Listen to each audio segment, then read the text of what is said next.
So, we're going? Procne asked. She brought the rest of her shopping bags into their suite.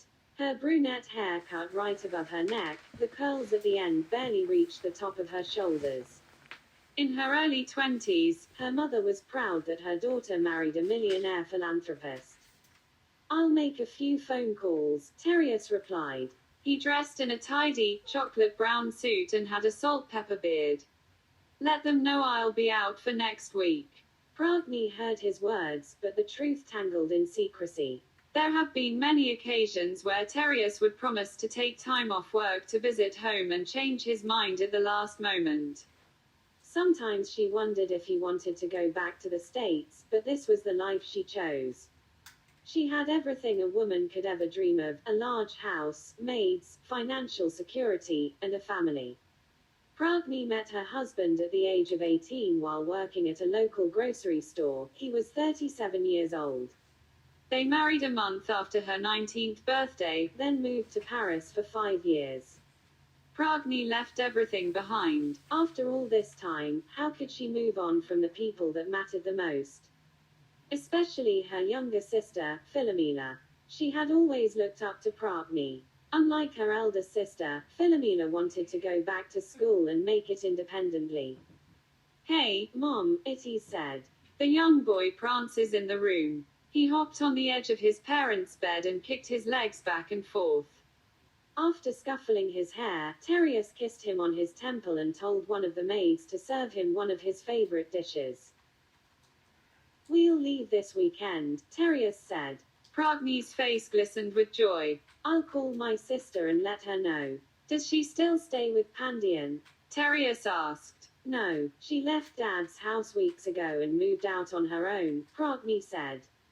I want to see her. Make sure she's okay. I understand. I'll have the maids pack our things. We'll head there over the weekend, Terius said. The family flew out of Paris to see Philomela. Procne visited her mother and father first before heading to her younger sister's apartment at Skyline, North Dakota. Philomela stayed at Richardson Suites. Her room was on the second floor. As they walked up the steps, Procne noticed the rusted olive-colored paint on room A23. Across the hall, an older woman peeks out the crack of her door.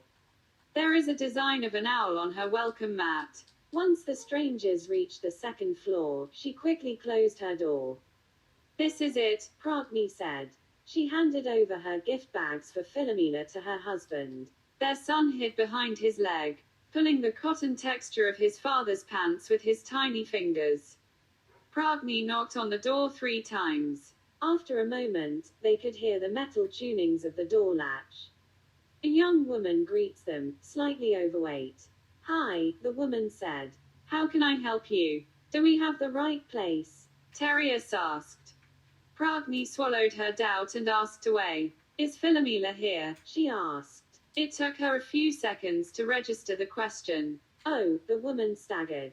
You're looking for Mel. The woman turned back into the room. Mela, you have guests. The woman walks back into the living room. A beautiful, vibrant, young 19-year-old took her place. Her white dress barely hid her curves. Unlike Procne, Philomela's hair flowed naturally down her back.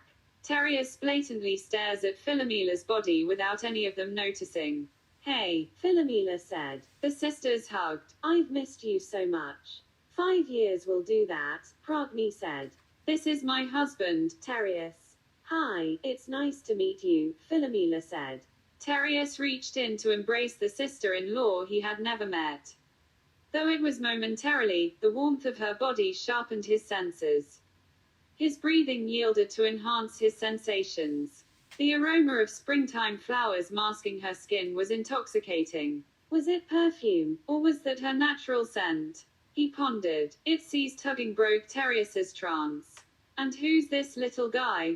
Philomela said. Itzy hid behind both of his father's legs. Your nephew. Say hello, Itzy. Her son is too shy to speak. I got something for your new home, Procne said. Terius. Procne signaled to her husband. Oh, right, Terius said. He handed over the bags to Procne. Thank you. Please come inside, Philomela suggested. There were several boxes surrounding the four seated at the dining table. Ashley, her friend, was watching TV. Itzy sat at the table and pulled a video game out of his pocket to play. Sorry about the mess, Philomela said. I still have a few boxes to unpack. Procne stepped over some of the boxes to get to the table. She noticed an old family photo, covered in newspapers, sticking out of one of the packages. Procne pulled out the picture. I remember this, Procne said. Philomela checked out the photograph Procne found. That's when you took you to the homecoming we had at our high school. You wanted me to introduce you to the quarterback in the middle of the game, Procne finished. The restored connection reassures Procne's decision. How about we stay and help you unpack? Procne asked. You don't have to do that, Philomela said. It's nothing, Procne said. I want to give you all of my undivided attention while staying here. Procne looked back at her husband as if she was searching for his permission. His eyes were blank, his face expressionless. Do you think you'll be fine with that, Terius? Procne said. Yes, that'll be fine. I'll help too, Terius said. Where do we start? Procne asked. Several hours later, Ashley had left for her third shift at her job. It was getting late, and her son was restless. We got a lot done today. Procne stared at the few unopened boxes stacked in the corner. I think we're going to call this a night. He's getting hungry, Procne said. But I will come back tomorrow. I'll see you then, Philomela said. The family left Philomela's apartment and stayed at the Hampton Inn, a few miles away from Philomela's place. Procne and Itzy slept beneath the fresh linen. It didn't take long for them to sleep, especially after eating, yet Terius stayed awake. Like a restless beast, he paced back and forth across the room, gazing out the window. He walked back to the bed to check if his wife and child were still sleeping. Awoke, Philomela could hear 3 hard knocks at her door. She covered her body in her robe and then quietly headed towards the front door. Was it Ashley? She looked through the peephole and saw her wife's husband. Assuming that he was with her sister, Philomela opened the door.